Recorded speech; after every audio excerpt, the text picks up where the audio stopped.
मसीह की।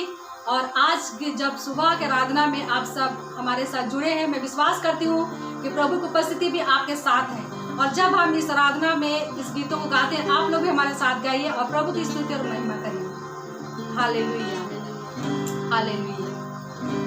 नारे लगाओ और गाओ रे, झंडा मसीह का फहराओ रे। नारे लगाओ और गाओ रे, झंडा मसीह का फहराओ रे।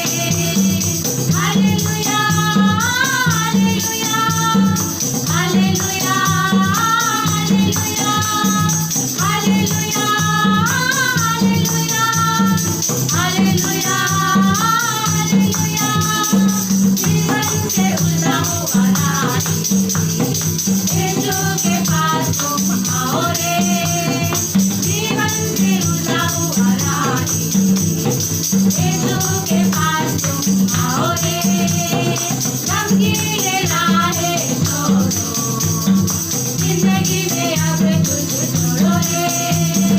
Hallelujah, hallelujah, hallelujah, hallelujah, hallelujah, hallelujah, hallelujah, hallelujah. लंबा सफर जिंदगी का, सच्चाई कोई न जाने रे। लंबा सफर जिंदगी का, सच्चाई कोई न जाने रे। आंखें ऊपर को लगाओ, यीशु के पास तुम आओ रे। Hallelujah, hallelujah, hallelujah, hallelujah, hallelujah, hallelujah, hallelujah, hallelujah. यीशु की जीवित उठा है, पापों का अंत हुआ है। यीशु की जीवित उठा है, पापों का अंत हुआ है। खुशियाँ वो बांट रहा है, प्रेम की धारा बही है। Hallelujah, hallelujah, hallelujah, hallelujah, hallelujah, hallelujah, hallelujah, hallelujah. नारे लगाओ और गाओ रे, झंडा मसीह का फहराओ रे। नारे लगाओ और गाओ रे, झंडा मसीह का फहराओ रे। हालेलुया, हालेलुया, हालेलुया, हालेलुया,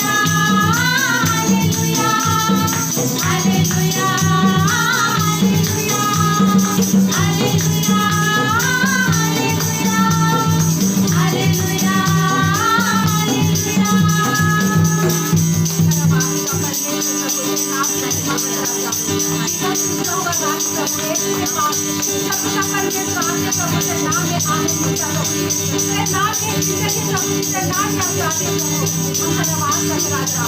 आत्मा के नीचे प्रभु जी तेरा नाम है,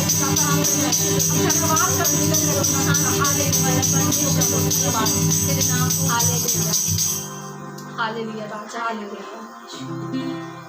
आसमां के नीचे और धरती पर,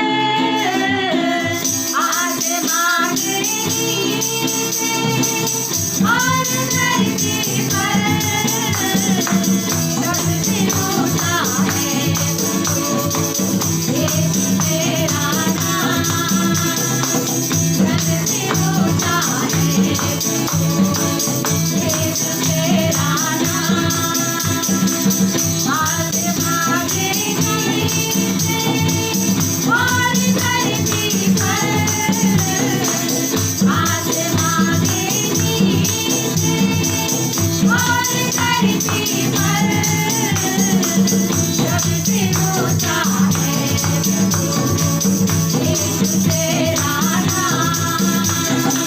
सबसे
देश प्रभु जी, इस उपस्थिति के लिए प्रभु जी, और पिता परमेश्वर जो महिमा के लिए पिता परमेश्वर जो हम में से हर एक ऊपर प्रभु जी तो प्रकट करता प्रभु जी। हालेलुया, धन्यवाद करके राजा, हालेलुया, स्तुति करते पिता परमेश्वर, तेरे नाम की महिमा प्रशंसा आदर महिमा प्रभु हम तुझे देते प्रभु।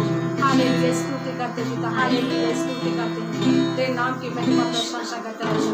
इसलिए कहते हैं प्रभु तेरे नाम के लिए जिएंगे पिता परमेश्वर, सिर्फ तेरे नाम के लिए हम जिएंगे पिता पिता। हालेलुया, स्तुति, हालेलुया।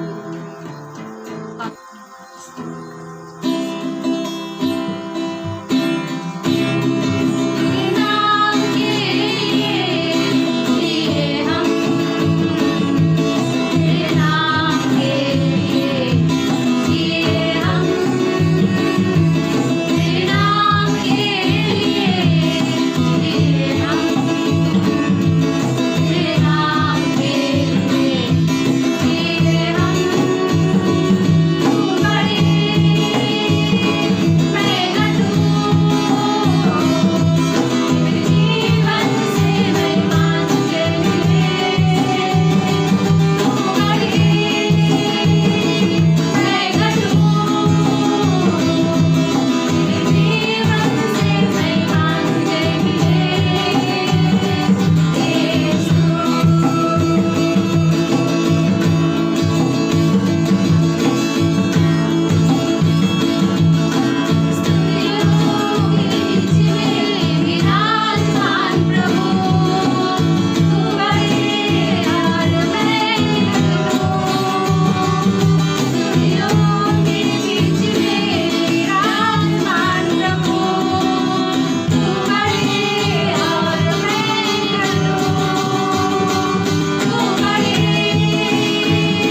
पिता परमेश्वर, जब आपके दास आज के दिन इस ऑनलाइन सर्विस प्रभु जी वचन को बांट से मेरे पिता परमेश्वर प्रभु जी, जितने लोग पिता परमेश्वर में काम है प्रभु जी, जितने लोग खाली है प्रभु जी, जितने लोग अपने आप को अकेला महसूस करते हैं प्रभु जी, जब इस वचन को सुनेंगे मेरे पिता परमेश्वर प्रभु जी, वो अकेलापन वो मजबूरी सारे दूर हो जाए तेरे नाम से प्रभु जी, और उसी समय प्रभु जी शांति को प्राप्त करें प्रभु यीशु मसीह। दया कीजिए राजा, हालेलुया। अपने दास को सामर्थ से भरिए प्रभु जो वचन को देते हैं, हालेलुया। स्तुतियों मेरे सेनाओं का परमेश्वर, हालेलुया। धन्यवाद के साथ पिता परमेश्वर प्रभु जी, सारे पवित्र प्रार्थना हम तुझे देते पिता, प्रार्थना यीशु के नाम से मांगते हैं यीशु, आमीन।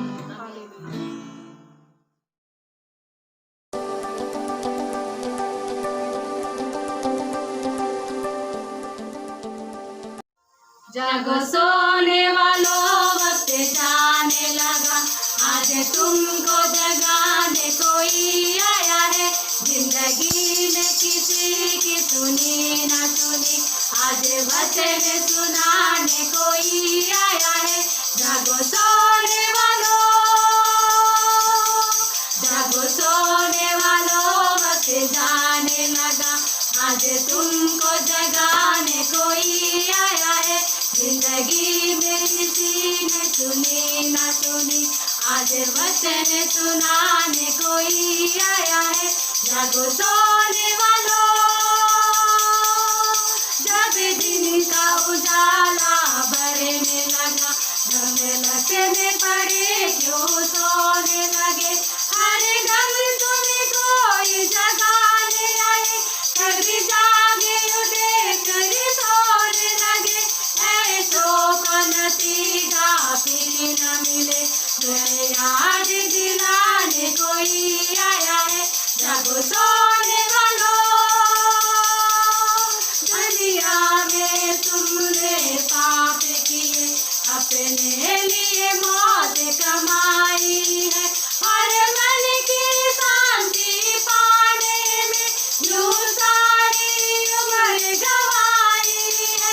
मरने से पहले जरा सुन लो, तुम्हें मौत से बचाने कोई आया है। जागो सोने वालों,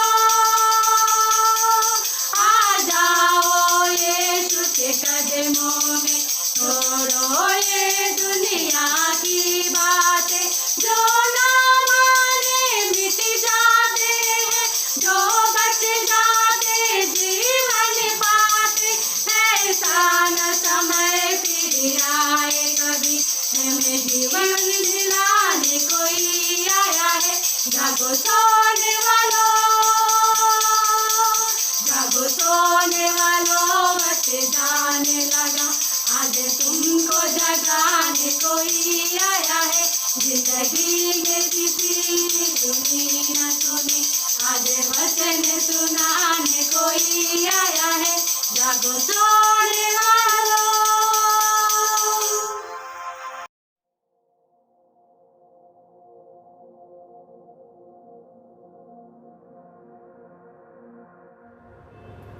सभी को जय मसीह। आज के सुबह की घड़ी में मैं आप सभी का यीशु मसीह के नाम में स्वागत करता हूं। ये कितना अच्छा विषय है कि अभी भी प्रभु यीशु मसीह हमें और आपको निमंत्रण देते हैं। जब निमंत्रण हमें और आपको सुनाई देता है और लोग जब निमंत्रित करते हैं, तो इससे यही पता चलता है मेरे भाई बहन कि अभी तक हम अभागे नहीं हैं या फिर अकेले नहीं हैं। कोई तो है जो हमसे चाहत रखता है या हमें चाहता है कि हम उसके अपने बने रहें। आज परमेश्वर की महिमा हो, परमेश्वर की बड़ाई हो, जिसने हमें और आपको अपने लिए निमंत्रण किया है। परमेश्वर की प्रशंसा हो।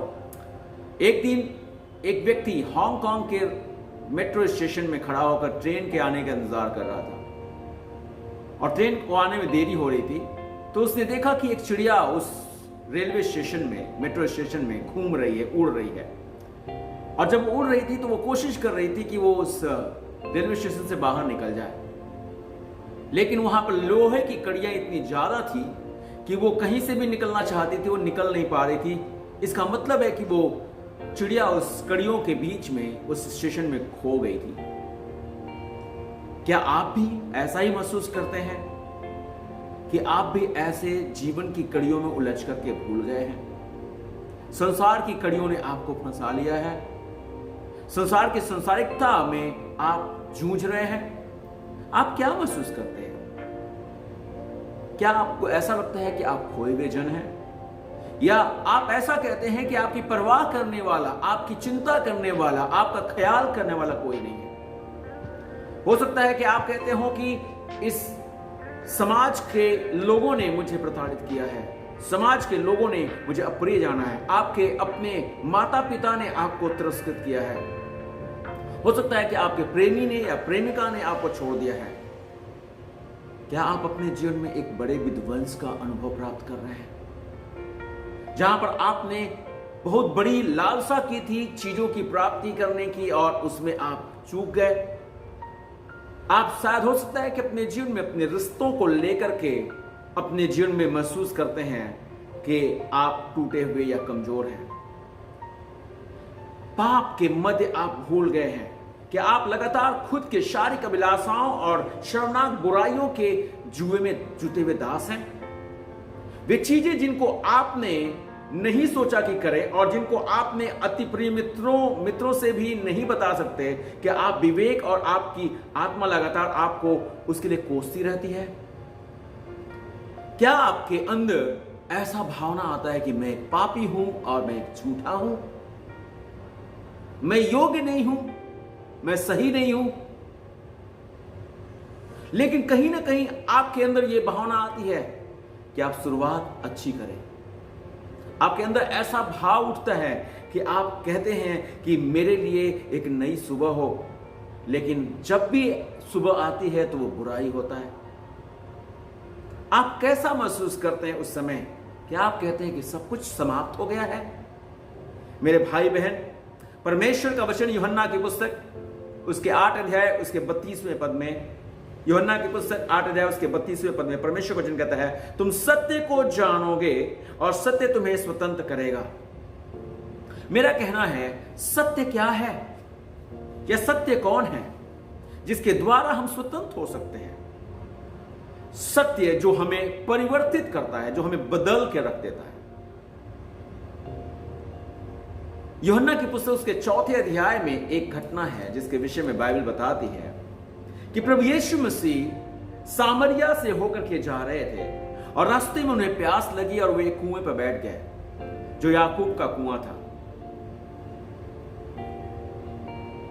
और यीशु मसीह जब बैठे थे, दोपहर का समय था और परमेश्वर का वचन कहता है कि उनके चेले भोजन मोल लेने के लिए गांव में गए और यीशु मसीह अकेले थे इस कुएं पर। और उसी समय एक औरत उस कुएं पर आई जिसके हाथ में घड़ा था ताकि वो पानी वहां से लेकर के अपने घर को लौटे। और तब प्रभु यीशु मसीह उससे बातचीत करने लगे उस कुएं पर, क्योंकि यीशु मसीह थके हुए थे। और उसी समय प्रभु यीशु मसीह ने उस औरत से पानी मांगा कि मुझे पानी पिला। उस औरत ने कहा, यहूदी सामरियों के साथ अच्छा बर्ताव नहीं रखते, तू यहूदी होकर मुझसे ऐसी बातें क्यों करता है? आज भी मेरे प्रिय, ऐसे समाज में, ऐसे संसार में हम रहते हैं जहां पर छुआछूत, जहां पर जातिवाद, जहां पर धर्मवाद, बहुत सारे ऐसी बातें हैं जिनको लेकर के मुश्किल हो गया है जीवन को जी पाना। मुश्किल हो गया है जीवन के सत्य को समझना कि जीवन का सत्य और जीवन का अर्थ क्या है। आपस में मुठभेड़ है, आपस में ही एक ऐसा विषय है जिसमें हम एक दूसरे से अलग हुए चले जा रहे हैं। प्रभु यीशु मसीह ने उस औरत से कहा कि यदि तू जानती कि जो तुझसे पानी मांगता है और वो कौन है, तो तू उससे पानी मांगती और वो तुझे जीवन का जल देता। स्त्री ने यीशु मसीह से कहा, प्रभु तेरे पास तो वो ना बर्तन है ना कुछ है, तो मेरे पास वो, तुम्हारे पास ये पानी कहां से आया? यीशु मसीह से और आगे बात होने लगी और प्रभु यीशु मसीह ने उस स्त्री से बोलते बोलते और कुछ बातें कही और तब उस स्त्री ने प्रभु यीशु मसीह से कहा, प्रभु वो जीवन का जल मुझे दे दे ताकि मुझे दूर से बार बार यहां पर आकर के पानी भरने की आवश्यकता नहीं पड़े। पता नहीं मेरे प्रिय, जीवन में बहुत सारे ऐसे सफर आए हमारे सामने जब हमें भी ऐसा ही कुछ करने की आवश्यकता पड़ी। हम दर बदर भटकते रहे हैं, जीवन का जल हमें मिला नहीं है। कहां पर है वो जीवन का जल? कौन देता है वो जीवन का जल? जीवन किसमें है? उद्धार किसमें है? मोक्ष किसमें है? त्राण किसमें है? मालूम नहीं। यीशु मसीह कहता है, यदि तुम मुझसे मांगती तो मैं तुझे देता और वो तुझमें जीवन के सोते के समान बन जाता और तू हमेशा प्यासी नहीं होती और तू तेरा प्यास मिट जाता।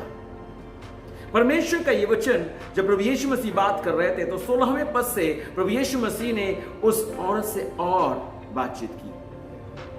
उससे पूछा, जा अपने पति को बुला ला।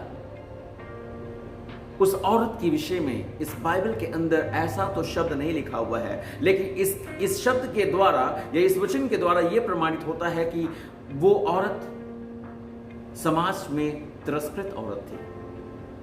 उसका जीवन एकदम बेकार का सा जीवन था।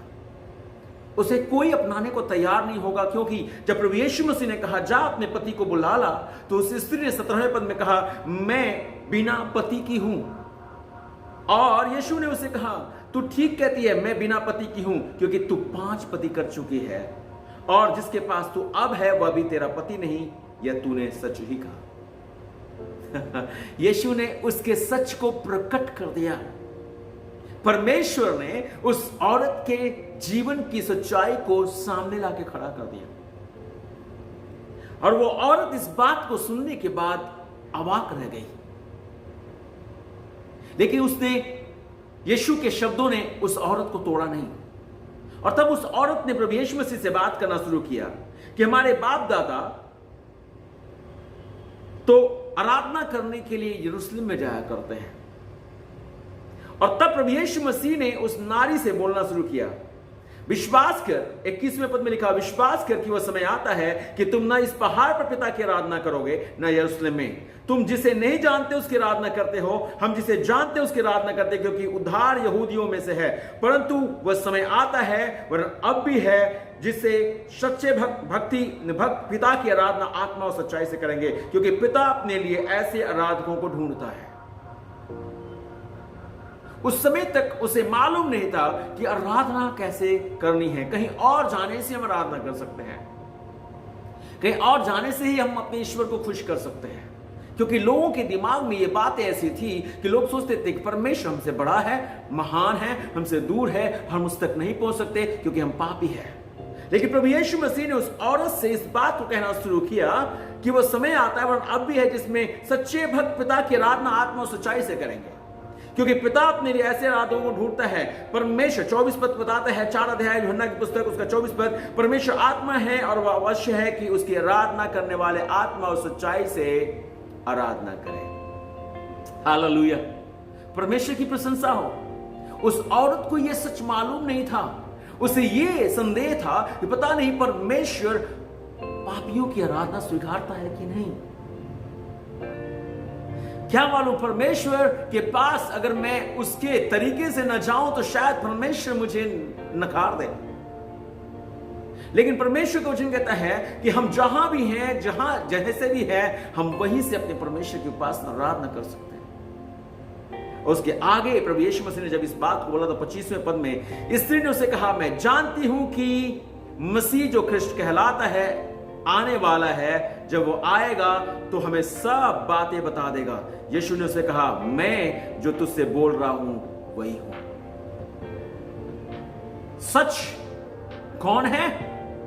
परमेश्वर सच है, यीशु सत्य है। यीशु ने कहा, मार्ग सत्य और जीवन में ही हूं, मेरे बिना कोई भी पिता के पास नहीं पहुंच सकता। और यह वचन बताता है जब स्त्री को यह बात पता चल गई कि यीशु अर्थात मसीह अर्थात वो भविष्यवक्ता जो जगत में आने वाला यही है, और उसने उसको सब कुछ बता दिया, उस औरत ने उसी समय अपने घड़े को उस कुएं पर छोड़ी और अपने गांव को चली गई। मेरे भाई बहन, उसके जीवन में इसके पहले परिवर्तन नहीं था। उसके जीवन में कोई अंतर नहीं था, उसे कोई मतलब नहीं रखता था, कोई भी उसके साथ बातचीत नहीं करना पसंद करता होगा। लेकिन उस दिन जब यीशु मसीह के साथ उसकी मुलाकात हो गई, उसकी जिंदगी बदल गई। सत्य हमें परिवर्तित कर देता है, सच हमें बदलता है, सच हमें नई बात को ले आता है। वो औरत अपने गांव गई, वचन बताता है वो अपने गांव गई, अपने गांव के लोगों को बोला, जो लोग उसको कभी स्वीकारते नहीं थे, जो उसकी बातों को सुनना नहीं पसंद करते थे, उस दिन उन्होंने उसकी बातों को सुना और उसके पीछे पीछे चले आए। आत्मिक उन्नति झूठ को सत्य के द्वारा दूर करने की प्रतिक्रिया है।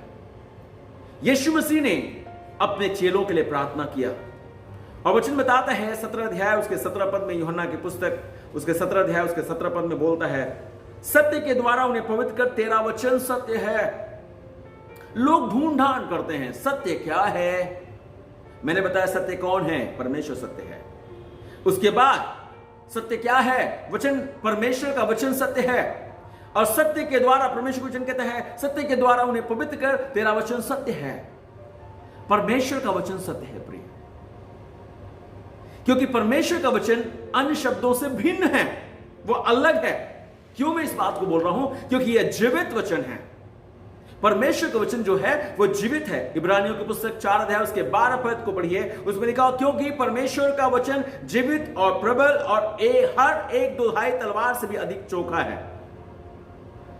कैसा है परमेश्वर का वचन? जीवित वचन है। नंबर 2, प्रभु का वचन कैसा है? प्रभु का वचन स्थिर है, वो टलता नहीं है, क्योंकि परमेश्वर कभी नहीं टलता।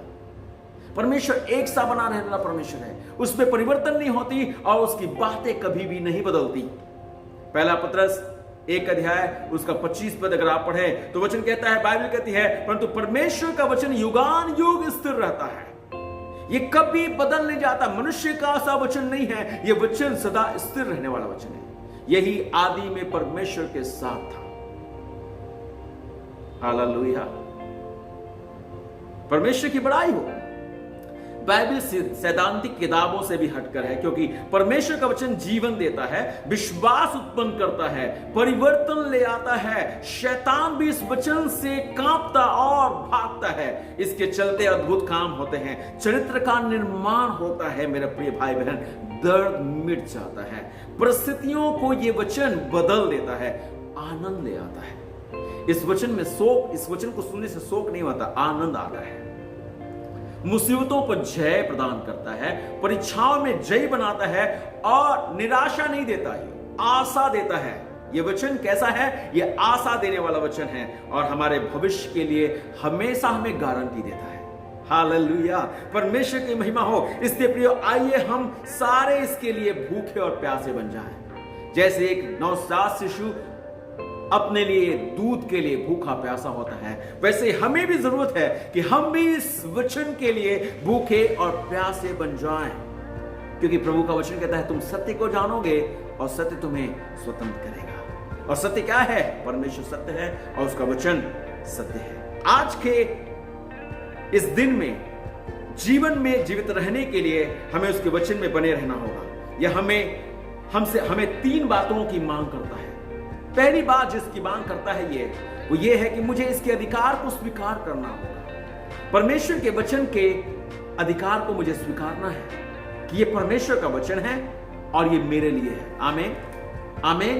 परमेश्वर की प्रशंसा। इसीलिए 2 तिमोथी 2 अध्याय उसका 16 और 17 पद कहता है, ये सिर्फ मात्र एक किताब नहीं है प्रिय, ये परमेश्वर का वचन है। और इसके विषय में लिखा हुआ है 2 तिमोथी 3 अध्याय उसका 16 और 17 पद, संपूर्ण पवित्र शास्त्र परमेश्वर की प्रेरणा से रचा गया है और उपदेश और समझाने और सुधारने और धार्मिकता की शिक्षा के लिए लाभदायक है, ताकि परमेश्वर का जन सिद्ध बने और हर एक भले काम के लिए तत्पर हो जाए। आमीन। परमेश्वर की महिमा हो। इसके अधिकार को मुझे क्या करना? लेना है। आमीन। और तब इसकी भलाई मुझ में आएगी। दूसरा बोलता है, मुझे इसकी सच्चाई को अपनाना होगा। ऐसा करने के लिए मुझे क्या करना होगा? कैसे मैं इसकी सच्चाई को अपना पाऊंगा? मुझे इसको सुनना होगा। क्या सुनना है? परमेश्वर के वचन को सुनना है, क्योंकि वचन बाइबल कहती है रोमियो की पुस्तक 10 के 17 में कि विश्वास सुनने से और सुनना मसीह के वचन से होता है। मेरे भाई और बहन, आइए हम सुनने की तैयारी में आ जाए। इस वचन को सुनिए। इसको सुनने से विश्वास बढ़ता है, विश्वास घटता नहीं है, डर नहीं लगता। मैंने इसके पहले बताया, यह आशा बताता है, यह साहस देता है, यह हिम्मत देता है और यह हमारे लिए गारंटी देता है। सुने इसको। नंबर 2 करें क्या मालूम? इसको पढ़ें। धन्य है वे जो इस नबूवत की पुस्तक को पढ़ते हैं। प्रकाशित वाक्य 1:3 में परमेश्वर का वचन कहता है, आइए हम इसको पढ़ें। नंबर 3, इसका हम अध्ययन करें, इसके विषय में हम खोजें। हालेलुया, परमेश्वर की महिमा हो। चौथा, हम इसको याद कर लें। इसीलिए परमेश्वर का दास कहता है, मैंने तेरे वचन को अपने हृदय में छिपा लिया है प्रभु, ताकि मैं तेरे विरुद्ध पाप नहीं करूं। अगर एक जवान चाहता है कि वो अपने बुरी बात से बचा रहे, तो अपने परमेश्वर के वचन पर चले। प्रभु का वचन क्या कहता है? बोलता है उसको याद कर लो। उसके बाद 5वां विषय कहता है, 5वीं बात कहता है, हम और आप इस पर ध्यान करें। धन्य वह पुरुष जो दुष्टों की युक्ति पर नहीं बैठता, न ठट्ठा करने वालों की बैठक में बैठता है, परंतु परमेश्वर की व्यवस्था पर दिन और रात ध्यान किए रहता है। और वह कैसा है? वो उस पेड़ के समान है जो नाले के किनारे लगाया गया, जो अपनी ऋतु पर फलता है और उसके पत्ते कभी मुरझाते नहीं। अगर आप चाहते हैं ऐसी आशीष आपके पास हो जाएं, मेरे प्रिय, इस सत्य वचन को अपना लीजिए। यह सत्य है, परमेश्वर आपको चाहता है कि आप फलवंत हो जाएं, आपको चाहता है कि आप आशीषित हो जाएं, और इसीलिए परमेश्वर ने इस वचन को हमें दिया है, इस सत्य वचन को। और जब हम और आप जानेंगे इस वचन को, हम आजाद होंगे। हालेलुया, परमेश्वर की स्तुति हो। आखिरी अंश उसमें कहता है, लागू करें, इसको अप्लाई करें अपने जीवन में। सिर्फ पढ़ने वाले नहीं, परंतु इस पर चलने वाले भी बने। हम सुनने वाले नहीं, परंतु इस पर जीवन यापन करने वाले बने। हालेलुया, परमेश्वर की स्तुति हो। मुझे क्या करना है? इसके अधिकार को स्वीकारना है, मुझे इसकी सच्चाई को अपनाना है, और इसके सिद्धांतों को अपने जीवन में क्या करना है? लागू करना है।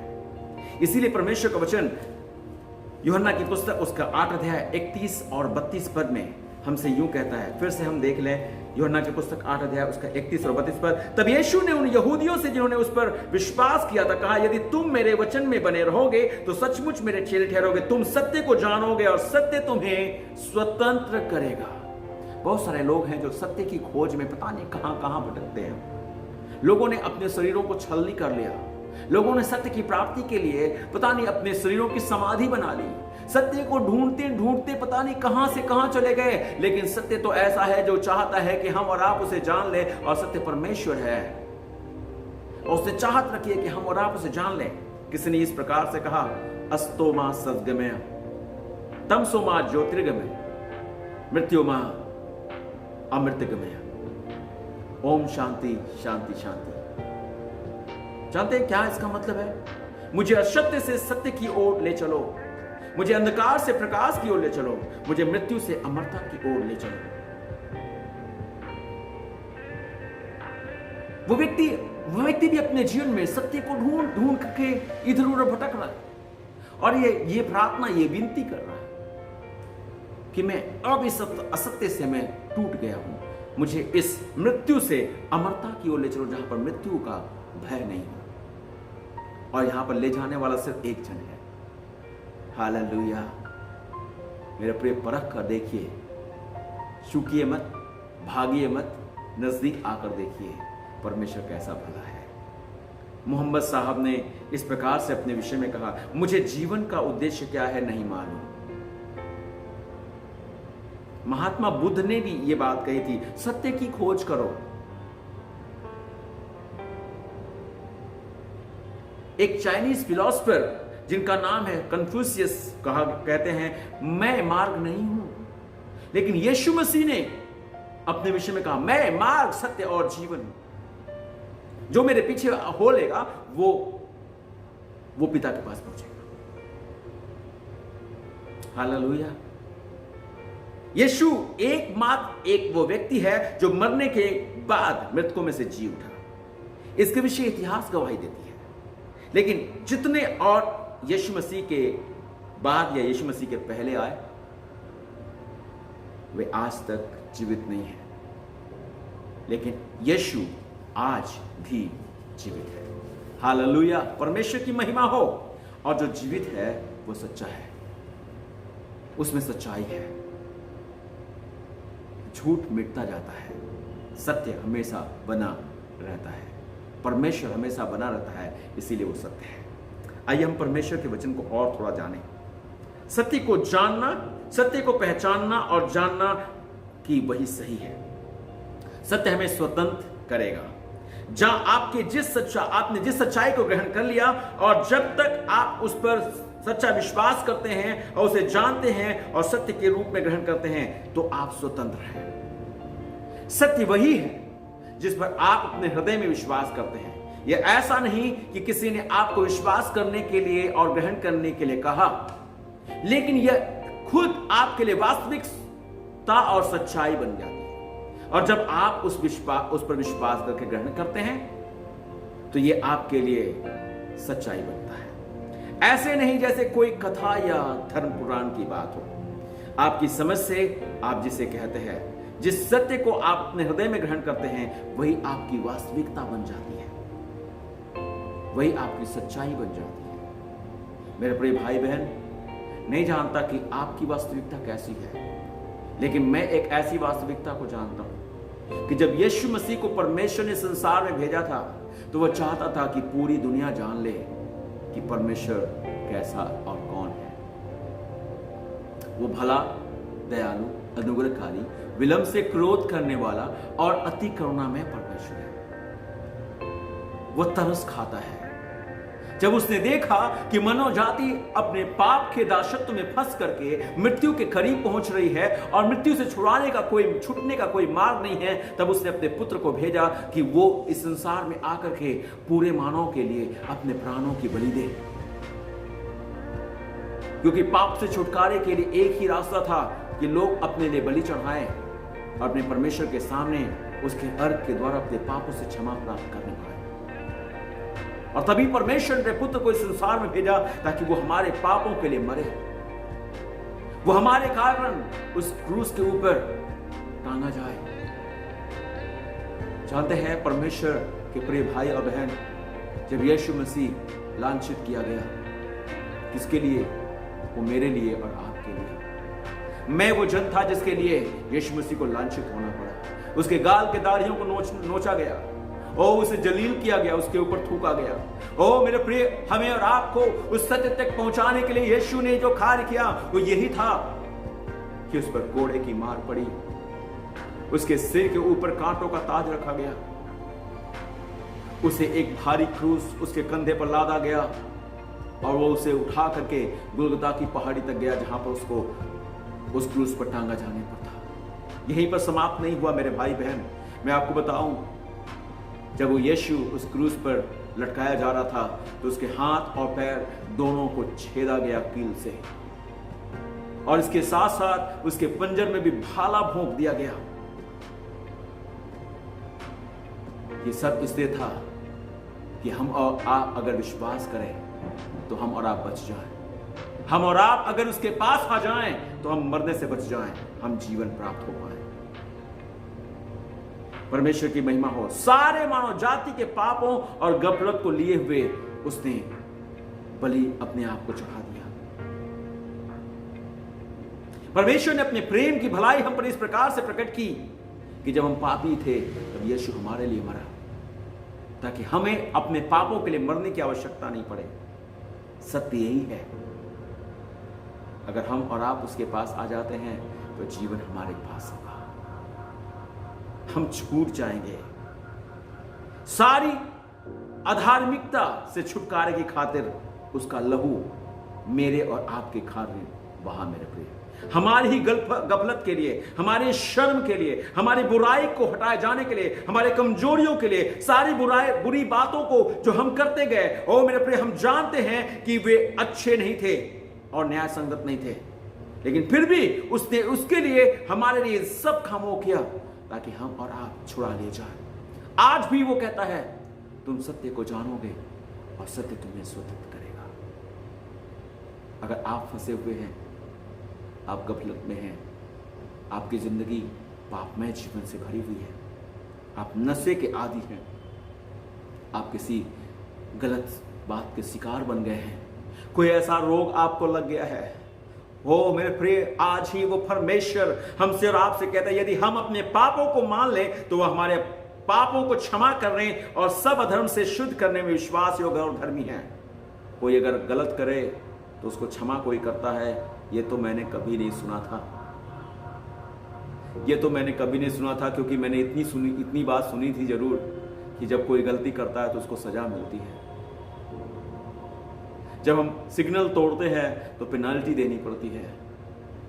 लेकिन यहां पर परमेश्वर के विषय में वचन बताता है, बाइबल बताती है कि उसने हमारी पेनाल्टी को हमारे ऊपर नहीं लाद करके अपने ऊपर ले लिया, ताकि हमें और आपको उस पेनाल्टी में से होकर जाने की आवश्यकता नहीं पड़े। हम और आप छुड़ाए जाएं। बस हमें इतना ही करना है कि उसके सामने अपने पाप और अपराधों को मान लेना है, और वो आपको, मुझे, हर एक को क्षमा करेगा। सत्य ये है, अगर कहीं क्षमा नहीं है, यीशु में क्षमा है, यीशु में जीवन है, यीशु में चंगाई है, यीशु में छुटकारा है, यीशु में अपनापन है। और यीशु मसीह आपको बुलाता है मेरे प्रिय, वो इसलिए बुलाता है ताकि वो आपको स्वतंत्र करे। यीशु ने हमें छुड़ाया है पापों के जाल से, यीशु ने हमें बचाया है शैतान की चाल से। तो गाओ हालेलुया, तो गाओ हालेलुया, तो गाओ हालेलुया, तो गाओ हालेलुया।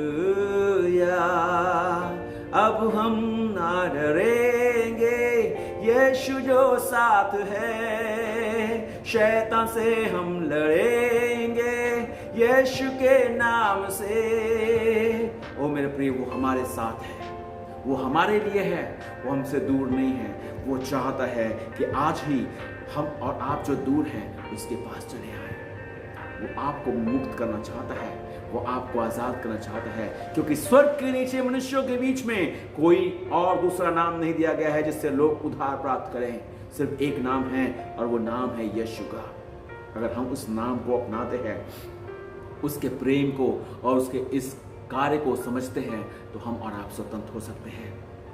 इसीलिए परमेश्वर का वचन कहता है, जब तुम सत्य को जानोगे तो सत्य तुम्हें स्वतंत्र करेगा। मैं भी नहीं जानता था प्रिय, लेकिन मुझे बहुत देरी लग गई जानने में।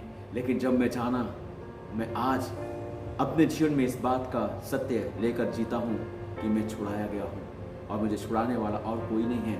मुझे धन ने नहीं छुड़ाया, मुझे दौलत ने नहीं छुड़ाया, मेरे कर्मों ने नहीं छुड़ाया, मेरे अच्छे और भले कामों ने नहीं छुड़ाया, लेकिन यीशु के किए गए कार्य ने, जो उसने क्रूस पर मेरे लिए किया, उसने मुझे छुड़ा लिया है।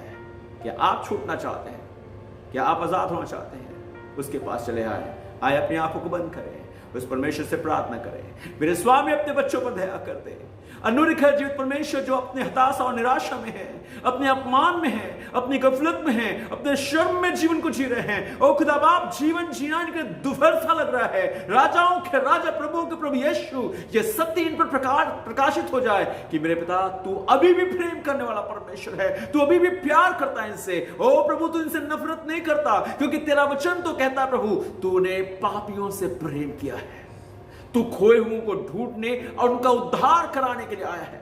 ओ मेरे सामर्थ्य पिता, धन्यवाद करते हैं। ओ स्वामी, तेरी प्रशंसा करते हैं, क्योंकि तुझे नफरत तो सिर्फ पाप से है। प्रभु, आज इस संसार में जितने लोग हैं जो अभी भी अपने जीवन में उद्धार की तमन्ना रखते हैं, जो चाहत रखते हैं कि वे छूट जाए ऐसी बातों से, प्रभु मार्ग सिर्फ तू ही है। तेरे पास लौटने मदद कर, सहायता कर जीवित परमेश्वर। जब तेरे लोग आते हैं प्रभु, तेरी क्षमा तेरे लोगों में बह जाए, तेरी चंगाई तेरे लोगों में बह जाए। ओ आत्मिक तौर से, शारीरिक तौर से, मानसिक तौर से, ओ वे चंगाई को प्राप्त कर ले प्रभु, छूट जाए, आजाद हो जाए प्रभु जी, ताकि कोई गफलत में नहीं रहे, फिर से अपने पापों के शर्म में जीने की आवश्यकता नहीं हो, परंतु प्रभु आप में आनंद करके जीवन के जीने की आवश्यकता रहे। पिता, आपकी शांति भर जाए। ओ खुदा बाप, कोई अब फिर से इनको गलत नाम से नहीं पुकारे, परंतु आपके बेटे और बेटी होने के नाम से पुकारे प्रभु, और इनसे आपको महिमा राधा मिले। हर एक पर दया कीजिए जिन्होंने आज तेरे वचन को सुना है, अपने लोगों को आशीष कीजिए।